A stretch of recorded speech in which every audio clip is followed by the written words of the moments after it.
فرزندهای حافظای قرآن، عالمای ربانی، خادمای شریعت خداوند بخت سعادت این چنین نصیب و روزیشان می‌گرداند و الله ذوالجلال باز خیر و برکت در عمر جان و کسب و کارشان برقرار و بردوام نگه می‌دارد. حال یک حدیثی از حدیث‌های مبارک رسول اکرم صلی الله علیه و سلم بیان می‌کنیم که در روایت مسلم راوی حدیث حضرت معاویه بن حیدة رضی الله تعالی عنه حضرت بیان می‌کند که یک مردی از پیامبر صلی الله علیه و سلم آمد و پرسید، میگه جاء رجل الی النبی صلی الله علیه و سلم فقال یا رسول الله ما احق احدنا زوجته علیه. پیامبر صلی الله علیه و سلم پرسید که یک تای مردها وقتی که صاحب زن شدن حق او زن به گردن مرد چی هست؟ یعنی زن به گردن مرد کدام حق را دارد؟ رسول اکرم صلی الله علیه و سلم در جواب گفتند ان تطعمها اذا طعمت و تکسوها اذا اکتسیت ولا تضرب الوجه ولا تقبح ولا تهجر الا فی البیت. پیامبر صلی الله علیه و سلم جواب بیان کردند که یکی مردهای مسلمان وقتی که صاحب زن شدن اولین حقی که به گردن مرد دارد زن این چی است که ان تطعمها اذا طعمت، طعام زن شرایطش مهیا کنه وقتی که خودش از طعام استفاده میکنه. وقتی خودش از طعام استفاده میکنه همسرش هم باید که با طعام شرایطش مهیا کنه. البته که خورانیدن به گردن چی است؟ وظیفه مرد است. البته خورانیدن فقط یک خورانیدن مطلق نه که فقط شکم رسید کنند، خورانیدنی که البته که لقمه حلال باشد، از کسب کار حلال باشد، لقمه حرام نباشد، از کسب حرام نباشد، چون که همه انسانیت از اثر لقمه به وجود می آید. صحابه از پیامبر صلی الله علیه و سلم سوال کرد که یا رسول الله چیکار کنم که حضرت سعد بن وقاص بود.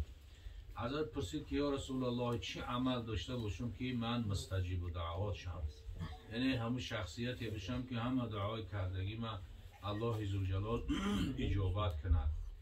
پیامبر صلی الله علیه و سلم در جواب حضرت سعد گفت که اطیب مطعمک تکن مستجاب دعوه، همه طعام میخوردگی تا پاک کن، حلال کن، تو مستجیب دعوات میشه.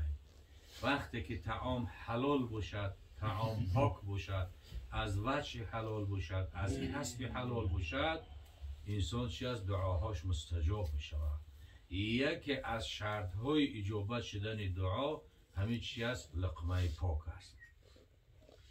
دیگر فرق بین مسلمان و غیر مسلمان چی است؟ همین است که مسلمان چی است؟ در لقمهش احتیاط دارد، هر چی خوردن نمیگیرد. اکنون مسلمان چی است؟ اسلام خودش چی است که انقیاد لأوامر الله گردن بند شدن در احکام الهی است. اسلام همین است که هر چی مسلمان خوردن نمیگیره، فقط حلال میخوره. هر چی مسلمان پوشیدن نمیگیره، فقط همون لباسی میپوشه که ستر عورتش بجا بیاره، همون لباسی که طبق سنت پیامبر است. هر چی به دهان آمد مسلمان گفتن نمیگیره. چی است؟ غیبت حرام است، بهتان حرام است، سخنچینی حرام است. و مسلمان چی است؟ در همه کاری که میکنه چی است؟ ایتا بیبند بار نیست. در چی است؟ در تحت قانون اسلام گردن بند است که همون را بجا بیارد. انم یکی از همون شرط ها چی است؟ مستجیب دعوت شدن. شرط شمین است که پیامبر گفت اطیب مطعمک، تمام میخوردگی تا چیکار کن؟ حلال کن، لقمه پاک باشد، حلال باشد، دعاهات مستجاب می شود. اگر لقمه به شبهه باشد دیگر هر چقدر دعا هم که کنی دعا اجابت نمیشه. در لقمه باید خیلی مسلمان احتیاط داشته باشه که امروز در عصر زمان ما لقمه خیلی شبهانه شگی هستند. از بیرون بسیارتر میان واردات میان که در اوجا پرست و طعام تیار میکنه میاره. او چی است؟ بوده فرق نداره دیگه، گوشت خر هم یگه، گوشت سگ هم یگه، گوشت گاو و گوسفند هم یگه، یا دیگر چیزا در همه باید مسلمان احتیاط داشته باشد. یعنی طعام دادن از وجه حلال و کسب حلال و مهنت حلال باشد. وقتی که از اثر همین کسب و مهنت حلال و لقمه پاک باشد، انشاءالله که فرزندی که به وجود می آید، البته که کسی هست چی هست که فرزند صالحه به دنیا میاد، عالم و عالمه به دنیا میاد. اکثری همه بزرگا که نگاه کنیم تاریخشون از پدر و مادرای پاک دامن به دنیا آمدن، از کسانی به دنیا آمدن که لقمه های پاک داشتن.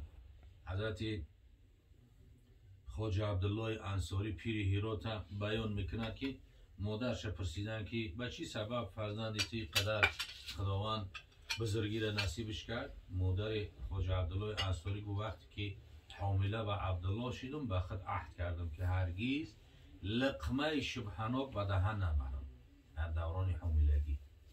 وقتی که تولد شد به خود عهد کردم که هرگیز پای به طهارت شیرش نتونم.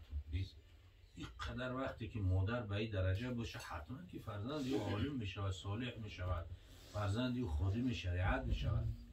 دیگه چیزی را که رسول اکرم صلی الله علیه وسلم بیان کرد و تکسوها اذا اکتسیت، زن تا به سر و لباس تامینات بکن وقتی که خودت سر و لباس می پوشی. اگه به سر و لباس تامینات کردن زنم این مطلق نیست هر چی افت پوشیدن بگیره، نه، سر و لباسی که موافق قانون شریعت بشه. خداوند برای مستوره و محجوبه بدن زنها چی هست که در سوره احزاب، در سوره نور حدیث های زیادی از رسول اکرم صلی الله علیه وسلم هستن که یعنی که خواهر مسلمان، مادر مسلمان مستوره و محجوبه باشد، با شرم باشد، با حیا باشد.